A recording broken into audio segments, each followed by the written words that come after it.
हुई दिखाई दे रही है। एक तरफ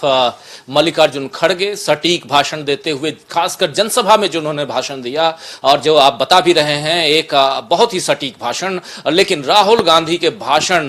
की बहुत चर्चा हो रही है, अलग अलग ढंग से चर्चा हो रही है। उनके भाषण से क्या कुछ निगेटिव निकाला जाए, इसके तह तक जाने की कोशिश हो रही है। लेकिन हम यहां निगेटिव पॉजिटिव में नहीं पड़े हुए हैं, हम यहां राहुल गांधी के खुलासे की चर्चा कर रहे हैं कि राहुल गांधी ने किन किन बातों का खुलासा किया है। हमारे साथ यहां दो साथी मौजूद हैं स्टूडियो में, जो इस आज के तमाम, आज ही नहीं पिछले 3 दिनों से जो गतिविधियां यहां हुई, महाधिवेशन में जो कुछ हुआ, पल पल की रिपोर्ट पर और पल पल की गतिविधियों पर, रिपोर्ट नहीं बल्कि गतिविधियों पर पैनी निगाह रखे हुए थे, अपने आंख और कान दोनों जगहों से। जरा आना चाहता हूं प्रशांत टंडन जी आपके पास, और आपसे समझना चाहता हूं राहुल गांधी के इस भाषण को किस रूप में आप लेते हैं। क्या 2024 की तैयारी में कांग्रेस पूर्ण रूप से जुट गई है और उसके लिए ये राहुल गांधी का भाषण एक मील का पत्थर साबित होने जा रहा है क्या? बिल्कुल ठीक कहा राजीव जी आपने। देखिए, भाषण के मुख्य मुख्य अंश आप सुना चुके हैं दर्शकों को, और तमाम सीनियर लोगों की राय उसमें आ चुकी है। मैं इसमें एक बात और जोड़ना चाहता हूं। देखिए, कि जिस भी मंच से बात कही जाती है वो मंच बड़ा इंपॉर्टेंट होता है। वही बात अगर आप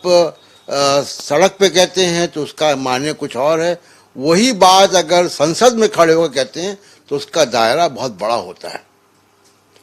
राहुल गांधी जो आज बोल रहे थे वो भारत की कांग्रेस पार्टी के पूरे भारत से आए हुए डेलीगेट्स के सामने बोल रहे थे। ये वो पंचायत है कांग्रेस की जो वर्किंग कमेटी को भी चुनती है, जो तमाम पीसीसी अध्यक्षों के भी ऊपर है। तो बेसिकली ये सबसे बड़ी कांग्रेस की जो पंचायत है उसके सामने राहुल गांधी ने ये बोला, और 2024 के इलेक्शन का पूरा रोड मैप आज के उनके भाषण से समझ में आ गया। तो इसलिए बहुत इंपॉर्टेंट ये था क्योंकि देश भर से आए डेलीगेट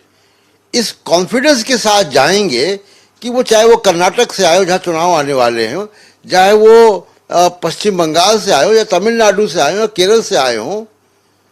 वो सारे लोगों को अब कंफ्यूजन नहीं है कि करना क्या है। अब राहुल गांधी के भाषण के 2 हिस्से हैं, आपने दोनों हिस्सों के कुछ कुछ अंश सुनाए। पहला हिस्सा उनका भावुकता का कनेक्शन है कांग्रेस के लोगों से, देश की जनता से, और उसमें भारत जोड़ो यात्रा को उनका संस्मरण है।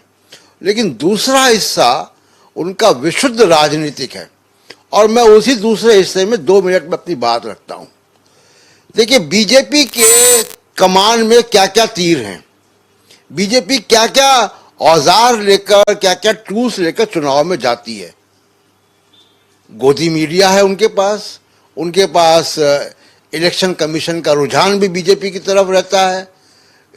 तमाम दूसरी और संस्थाएं भी, सीबीआई, ईडी, आज मनीष सिसोदिया की आप बात कर रहे हैं, तमाम सारी, यहाँ पे अधिवेशन जब रायपुर में हो रहा है उसके पहले ही ईडी के छापे पड़ चुके, पवन खेड़ा जी के साथ क्या हुआ हम सब देख रहे हैं।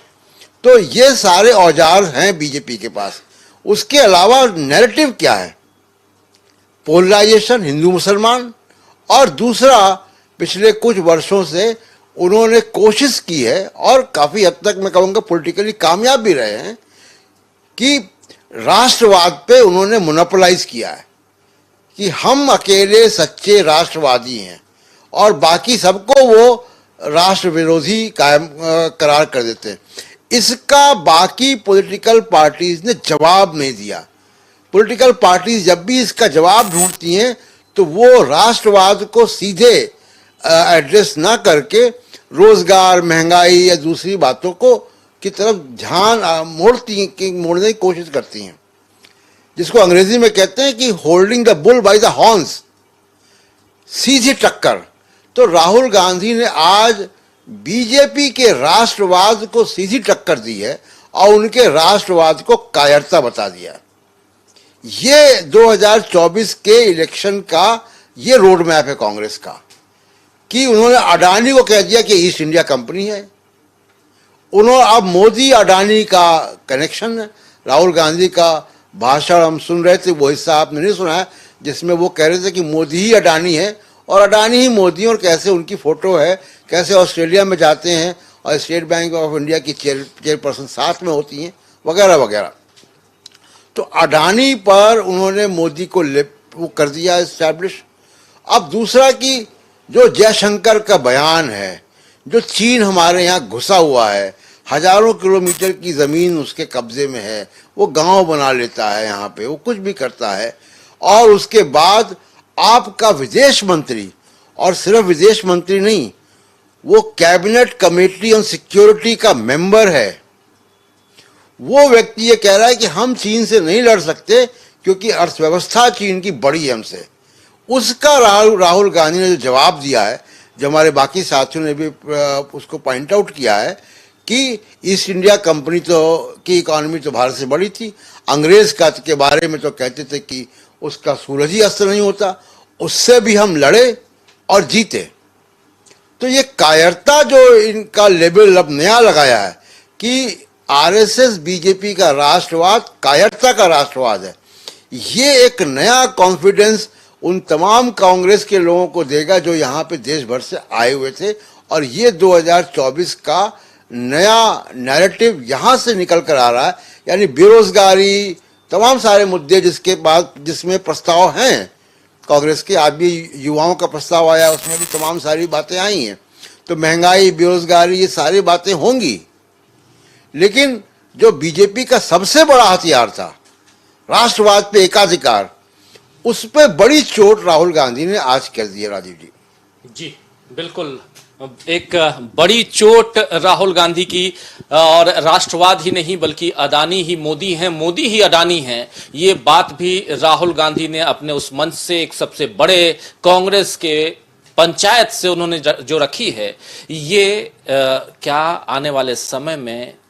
और जैसे जैसे आगे बढ़ेगी, तो क्या लगता है दीपक जी कि कांग्रेस ने और खासकर राहुल गांधी और शीर्ष नेताओं ने अब एक ये मन बना लिया है कि लड़ाई पूरी, उसके लिए पिच तैयार है, अब लड़ने की बारी है और लड़ने के लिए अब मैदान में कूद जाओ। किस रूप में आप देखते हैं आज के राहुल गांधी के भाषण को, और भाषण में जो नए नए खुलासे के तौर पर उन्होंने जो नई नई बातें कही, ईस्ट इंडिया कंपनी की बात कर रहे हैं, मोदी अडानी, अडानी मोदी की बात कर रहे हैं, एस जयशंकर की बात कर रहे हैं, और सबसे बड़ी बात जो यहाँ प्रशांत टंडन जी और हमारे तमाम साथी रख भी रहे थे कि इन तमाम बातों के साथ साथ चाहे कश्मीर की बात कर रहे हैं, जिसका जिक्र बहुत विस्तार से हमारे साथी शकील अख्तर जी ने की, इन तमाम खुलासों के साथ साथ उन चीजों को ला करके उस पर चोट, चाहे वो राष्ट्रवाद की बात हो चाहे और भी, इन सब पर चोट करने की